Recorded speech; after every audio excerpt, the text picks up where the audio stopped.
Hi, this is Usha. Welcome to Rathod's IAS classes. Today in this lecture, we are going to see current affairs of 2nd February 2021. In this lecture, we are going to see 5 articles which are very much relevant to UPSC. So if you see today's Hindu newspaper, it is full of budget. So I decided to come up with separate video on budget, because budget speech is very important for both prelims and also mains, and there are many schemes which are discussed in this year budget, so that will be very important. So I decided to discuss separately in a separate video regarding that budget. So that video will be released by today night. Okay, so first topic we are going to see about this budget. So before seeing this budget speech or budget highlights, we need to know some basics regarding this budget. So especially for new beginners, so regarding this budget, they might not have any knowledge. So because of that, we are going to discuss some facts regarding this budget in our first article. Okay, so now let us see first article. Title says Nirmala Sitharaman presents first ever paperless budget. So this article mainly talking about first ever paperless budget. So now let us see context, some important details which are given in this article, and we are going to see some basics regarding this budget. So context says that Union Finance Minister presented the first ever paperless budget, and also our Finance Minister started a new tradition by carrying her budget speech in a Bahi Latam, that is a ledger book, Bagi Khata, that is a ledger book, than that of briefcase. Normally, budget will be carried by Finance Minister in a briefcase. Now she came up with a new tradition here. So if you see this image, you can see, so this is this. Okay, so this is not briefcase actually. So if you see context here, it mainly says that it is first ever digital budget. So because of this, our Finance Minister read out her speech from this tablet. Now let us try to discuss some facts regarding this budget. So according to Article 112 of Indian Constitution, which mainly talks about annual financial statement. So this annual financial statement is called as budget, and in our constitution there is no word budget which is written here. So instead of budget we have this annual financial statement according to Article 112 of Indian Constitution. So this annual financial statement, which mainly talks about estimated receipts and estimated expenditure of government for particular year. So for next financial year, how much amount of government it is going to spend, how much amount of revenue government will come. So we'll get all these are given in a statement. So this is called as annual financial statement. So union budget mainly keeps account of government finances for financial year. Okay, that is from April 1st to 31st March. So whatever finances that will incurred by government, so that is called as financial statement or union budget. And in this budget, we need to know about 3 deficit. First one is revenue deficit, second one is fiscal deficit, third one is primary deficit. Here revenue deficit means total revenue expenditure minus total receipts or total revenue receipts. So it mainly talking about revenue expenditure and revenue receipts. Okay, so whatever difference is there, that is revenue deficit. And next one is fiscal deficit, that means total expenditure minus total revenue. Okay, so we are excluding here borrowings. So whenever we are excluding borrowings, so what is the difference between total expenditure minus total revenue? So this is called as fiscal deficit. And next one is primary deficit. Primary deficit means fiscal deficit minus interest payments. So these are 3 budgetary deficits that you should know regarding this budget. And now let us talk about importance of budget. So why we have to go for budget? So every country mainly aims at economic growth and mainly to improve living standards of people, right? So every economy and every country want to improve their growth and as well as to improve living standards of people. If you want to improve this living standards of people, so we want to address some challenges. For example, poverty, unemployment, income inequalities, wealth. So these are some challenges mainly faced. So whenever we are addressing these challenges, we can move towards improving living standards of people especially. So mainly for this, we are having budgetary measures, how to address these problems and what amount of money that can be spent in these areas to bring improvement. And next one is budget. It is a fiscal policy. So it estimates of expenditure and as well as it will estimates item wise details of government receipts.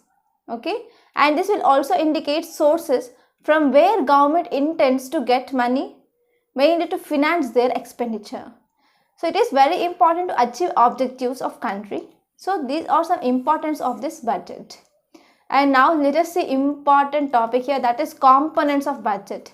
Here if you see budget, we have mainly two important things, revenue budget and capital budget. So in revenue budget we have revenue receipts, next one is revenue expenditure. In same way in capital budget also we have capital receipts and capital expenditure. So if you are talking about revenue from where government gets money, so we have tax revenues and non-tax revenues. And revenue expenditure which will be divided into planned expenditure and non-planned expenditure. So planned means which sector what to be given, okay, what is budgetary allocation. So if there is any war like thing that happened, so if at all any drought, if at all any pandemic, so in this way, so some expenditure will be spent by government, that comes under non-planned expenditure. And in same way we in this capital expenditure we have planned and also non-planned expenditure. So now let us see examples regarding this tax revenues, non-tax revenues, planned expenditure, non-planned expenditure, etc. So tax revenues mainly again can be divided into two types, direct tax and indirect tax. Here direct tax includes income tax, custom duty, corporate tax, corporate tax, not custom duty. Next one is gift tax, expenditure tax. And if you are talking about indirect tax, for example, sales tax, custom duty, excise duty, service tax, entertainment tax. And if you are talking about non-tax revenues, they include currency and coinage and mint. That means if government wants money, it can go for printing of money. Next one is interest payments and dividends, and also fees and fines, external grants, profits. So these are some non-tax revenues of government. So if you are talking about capital receipts here, so they include recovery of loans. Whenever country gave loan to another country, so that country which is repaying loan to India, then that is called as recovery of loans. And next one is disinvestment, next one is borrowings, and also provident funds. So these all comes under receipts. And now let us say about expenditure, revenue expenditure and capital expenditure. So in revenue expenditure and also capital expenditure there are two types, planned expenditure and non-planned expenditure. So under planned expenditure, that is under revenue expenditure, we are going to spend in defense and as well as economic services like agriculture, in different sectors like education, medical, and as well as employment. So this will comes under planned. And next one is non-planned expenditure, includes interest payments, subsidies, defense, salaries, pensions, etc. And if you are talking about capital expenditure, that is planned. So for economic development, for social development or community development, when we are going for different infrastructure projects, so that will comes under planned.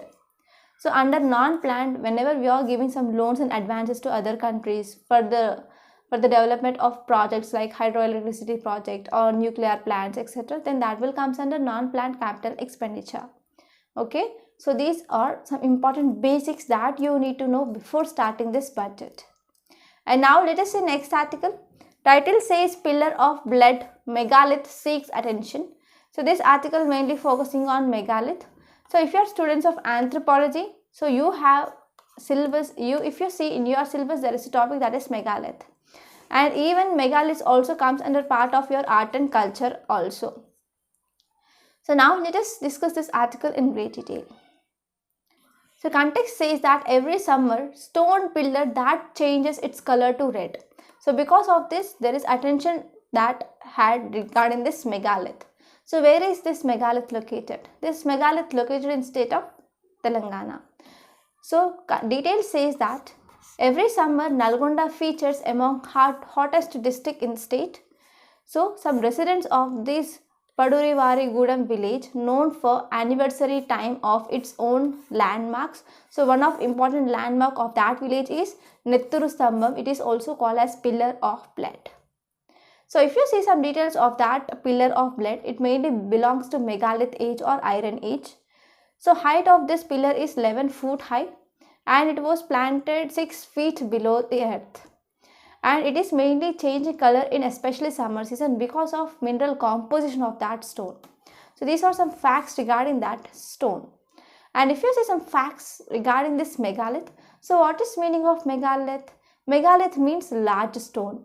So that has been used to construct a structure or monument. So those are called as megaliths. So megaliths in India, they are dated before 3000 BC, and with recent findings in South India, they are dated 5000 BC. So they mainly belongs to Iron Age. So if you are seeing types of this megaliths, there are many types. So that is menhir. Menhir means a long, big stone like structure. And if you are talking about capstone style, it means small stones they are erected, okay, in certain place. That is called as capstone style. And next one is stone circles. So circles will be present like this. And dolmen means a large stone which is resting on 2 or 3 supporting stones. That is called as dolmen. And next one is schist. Schist means mainly if there is any burial is present, so around that there is a stones which are arranged. So this is called as schist. So these are some types of megaliths that are present. Okay. So this will be very important regarding art and culture and also regarding anthropology. And now let us see next article. Title says no Indian role in developing ECT in Colombo. So this article mainly focusing on ECT. So this will be important regarding international relations, which comes under GS paper 2, and as well as which is important regarding infrastructure, which comes under GS paper 3 also.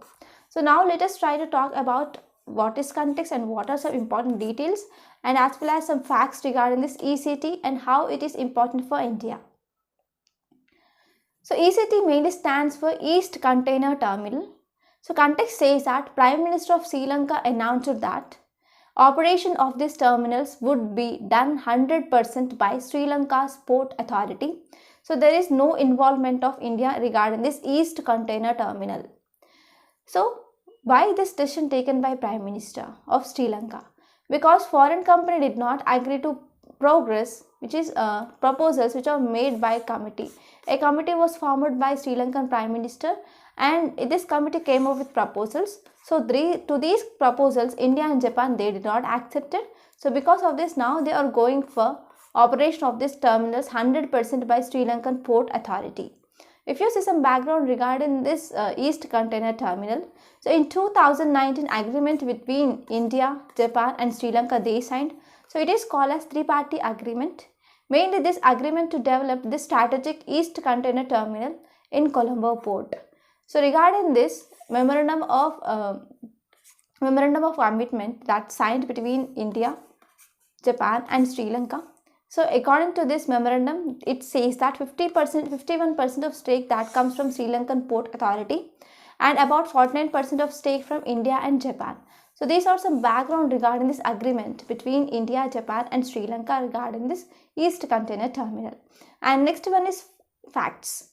So this East Container Terminal, it is very important for India because its strategic location.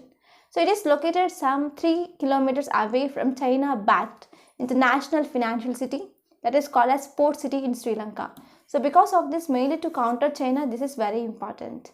And if you are talking about ownership of this East Container Terminal, so ownership will be 100% by Sri Lankan Port Authority. So significance of this project here is over 70% of this transshipment business is strategically located at this East Container Terminal. So it is mainly linked with India. So because of this, it is very important for India. And next one is it mainly helps to neutralize growing influence of China. So these are some important facts regarding this article. Now let us see next article. Title says a budget that fails to address hunger pandemic. So this article mainly talking about some lackings or some loopholes that are present in our union budget 2021 to 2022. So this article is very important because whenever financial minister mainly reading speech, that is budget speech, there will be counter arguments that will also come into picture. So these are something that you should remember here, and these types of things will be very important regarding mains point of view. Now let us see this article in great detail. So this article mainly talking about hunger pandemic. So because of COVID-19 pandemic, that led to widespread of hunger and as well as food insecurity. So what might be reasons? Here, many people, they lost their jobs. Even construction sites, industries, manufacturing units, factories, they shut down. So because of this, laborers, they do not have work. So if they have work, they are paying only less wages. So because of this, there is no income sometimes, and there is lack of livelihood. So because of this, people, they cannot go to market and make demands for goods and services, especially regarding this food. So there is widespread of hunger and food insecurity that is seen across country. So I want to substantiate this statement, right? So because of this, I came up with data. So according to National Family Health Survey 5, it mainly said that there is increased child malnutrition in 2019-20 when we are compared to 2016. So reasons here is fall of incomes and as well as loss of jobs or livelihoods of people. And second data here is Hunger Wealth Report, Hunger Watch, which mainly come up by this Azim Premji University. So according to this Hunger Watch, it mainly says that 2/3 of respondents, so they mainly said that food intake was still not back to pre-lockdown levels. So they are consuming little amounts. So if you're talking about malnutrition, so it is not related to just only food, but there are multiple determinants which talks about this malnutrition. They include access to food, access to health, care being. So these all are multiple determinants of this malnutrition. So malnutrition means not only taking less amount of food, but also health, taking care of health, care being. So these all will comes under this malnutrition here. So because of global pandemic, we saw economic slowdown. So because of this economic slowdown, there are many job losses, there is stagnant of rural worker wages, and households income also decreased, and food insecurity that increased here. So because of this, we need to talk about direct nutrition programs. For example, Anganwadis are present, and also we have midday meals programs in schools. So because of this, some direct nutrition programs, the diet of children and as well as pregnant and lactating women, that has increased here. So because of coronavirus, that is global pandemic, we went for shutting down of this government school. So because of this, it also affected child health. So even if you're talking about budget estimates here, so there is less allocation regarding this Anganwadi services seen. So because of this, Anganwadi services will be affected, and even some Anganwadis, they will close down. So if you're talking about current budget, different schemes have been clubbed together in this new budget. So we came up with this Saksham Anganwadi and Poshan 2.0. So in this Saksham Anganwadi, we came up with the National Nutrition Mission, that is Poshan. So this Poshan Abhiyan also mixed with this Anganwadis and now came up with this Poshan 2.0. And to this program, there is higher allocation from this budget that is seen. And if you're talking about budget last year, so we need to talk about two important nutrition related interventions which comes under Ministry of Women and Child Development. They include Poshan, that is also called as National Nutrition Mission. And next one is Pradhana Mantri Matru Vandana Yojana. So under this Pradhana Mantri Matru Vandana Yojana, so government will provide rupees 5,000 cash transfer for pregnant women. So if you see some details regarding this schemes, mainly there is under implementation or under spending of money that is seen regarding these two schemes. And next one is reduced allocation. So in this budget came up with reduced allocation for different schemes like Beti Bachao, Beti Padhao and Mahila Shakti Kendras. And next one is if you are talking about social protection programs, for example, for old age people, for widow people and as well as disabilities, they will provide some pensions, right? So they are mainly contributing for some better nutrition in these sections of people like old age, widow and as well as disabilities. Now in this budget, there is no significant increase in budget outlay for this social protection programs. And if you're talking about migrant workers, there is no announcement of special measures to tackle problem of this migrant workers, but we came up with one portal, okay?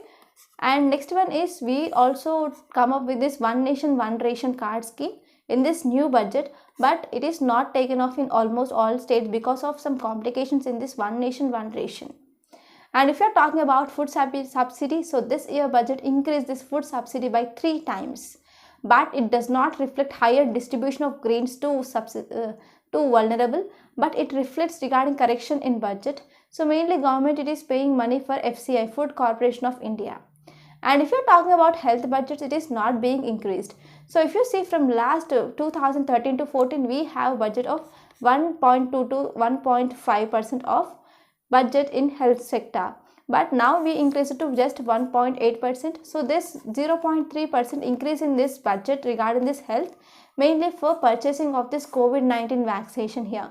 So in this way, finally we can say that our budget failed to ensure bare necessities for all.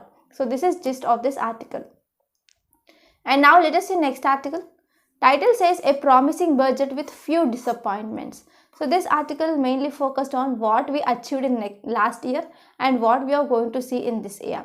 So this article gives some insights regarding economic survey. Already we came up with this economic survey highlights in 2 parts, right? So most of this article contains regarding this economic survey highlights only. So now let us try to discuss this article in great detail. So this article mainly talks about, first of all, what is significance of budget. So as an UPSC aspirant, we need to know what will be significance of this budget. So author mainly talked about 3 important significance of this budget.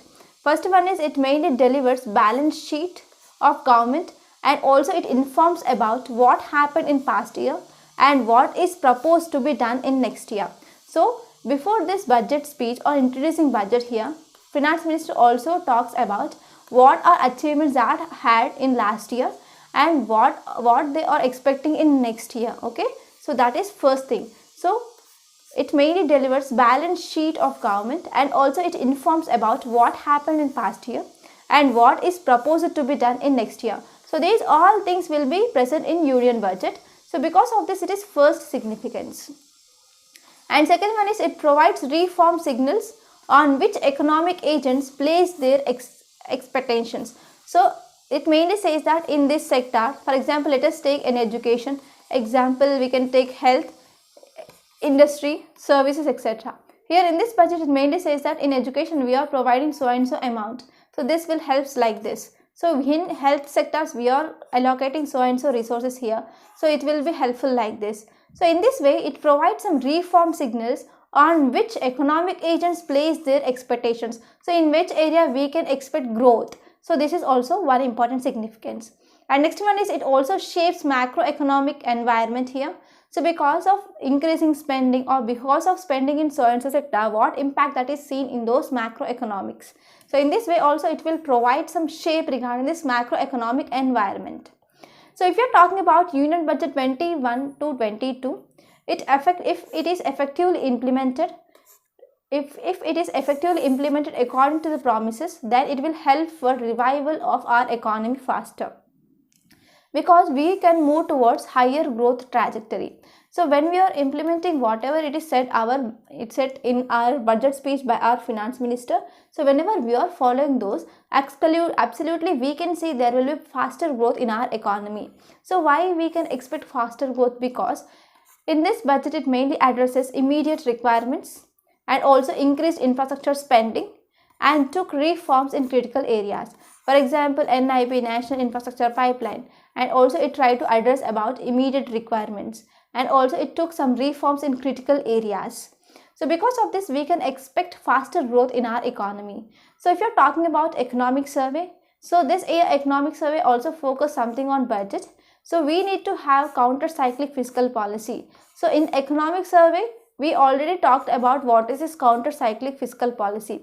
That means whenever economy which is moving downwards, there is a need of government to intervene, and it have to bring up some measures to bring or to make our economy revival. So it is called as fiscal policy. So whenever government is coming with fiscal policy, that will leads to increase in economy. So that is called as counter-cyclic fiscal policy. So we came up with this counter-cyclic fiscal policy last year. And next one is we also focused on accelerating growth such that we ensure debt sustainability. So second chapter of economic survey we studied about is debt sustainable. So in that lecture we detailedly studied about why debt which is present in our country, that is sustainable. And next one is we also emphasized on public expenditure, and as well as we increase private investments, and we need to increase private investments especially in innovation. And next one is even we talked about credit rating agencies, why they gave biased rating to India. Okay, and because of COVID-19 it badly impacted balance sheet of India. If you see here, there is contraction of revenues of 2020 to 2021 that is seen. From budget estimates, there is about 23% of contraction in our revenues. Okay, and next one is public expenditure that increased, right? So it is increased to 13.4% of budget estimates. So if you're talking about revenue expenditure, it increased by 14.5%, and capital expenditure increased by 6.1%. So why capital expenditure increased? Because we purchased some different deals regarding our defense, right? So because of this capital expenditure that increased here. And next one is tax revenues or declined by 17.8%, and non-tax revenues, they declined by 45%. So these are mainly showing that COVID-19 mainly impacted our balance sheet. So finally that led to increase in fiscal deficit. So if you're talking about this year budget 2021 to 22, so it mainly talked about higher growth of revenues, that will be 15%. Main estimates of higher growth of revenue, and estimates of tax revenue will be higher, that will be 14.9%, and non-tax revenue expected to be 15.4%, and we can increase our disinvestment. So these are some estimates of this budget 2021 to 2022, and this will be talked mainly in part B of this budget. And if you're talking about revenue expenditure, that mainly compressed by 2.7%, and capital expenditure mainly budgeted here is 26.2%. So because of this, this budget mainly also estimated that fiscal deficit for 2021 to 2022, which remains elevated at 6.8%. So if you see this budget estimates, it is lower than current year. Okay, so these are some highlights of this budget. So if you're talking about especially health and defense sector, health would get greater or larger allocation this year. So because health mainly comes under state subject. So because of this, states should increase their expenditure regarding health rather than that of state center. So here center came up with a smaller allocation for this state subject, that is health. And next one is, this budget also talked about one important thing, that is centrally sponsored scheme regarding health sector, that is Pradhan Mantri Atmanirbhar Swasth Bharat Yojana. So for this scheme allocated about rupees 64,180 crores for that to be spent in 6 years. And if you are talking about defense sector outlay declining, that is seen as a trend. Okay, so there is declining trend of allocation that continues in this defense sector. So if you see 2020 to 2021, about 4.01 lakh crore allocated, and for this year that is only 4.05 lakh crore are allocated here. So it mainly works out just, it is 1.8% of our GDP. And if you are talking about NPS are increasing banks, right? So because of this, mainly to decrease NPS, we come up with bad banks. So this budget mainly talked about asset reconstruction company and as well as asset management company. They should be established. And next one is, government also came up with decision to privatize these two public sector banks, and as well as to privatize different sectors like Air India, Shipping Corporation of India, Pawan Hans, Containment Corporation India, etc. So now finally there are questions regarding funding and governance of new institutions that come into picture, and we are continuing to focus on protectionism trend. That means we want to save our domestic industries rather than we are focusing on foreign direct investment or foreign portfolio investment here. So in name of self-reliance, we are mainly moving towards or continuation towards this protectionist tendency that is seen in India. So it is seeming to be returning to pre-1991 days because of this budget here. So these are some important highlights of this article. I hope it is clear now. Finally, I want to make a small announcement. We came up with this current affairs package course. So in this course, we are focusing on current affairs and also mains answer writing practice. So if you ask me what is the importance of current affairs are very important to clear prelims, mains and even interview also. Questions are based on this current affairs. About 50 to 60% of questions that will come from current affairs. And mains answer writing practice, without proper answer writing skills, you cannot clear UPSC for sure.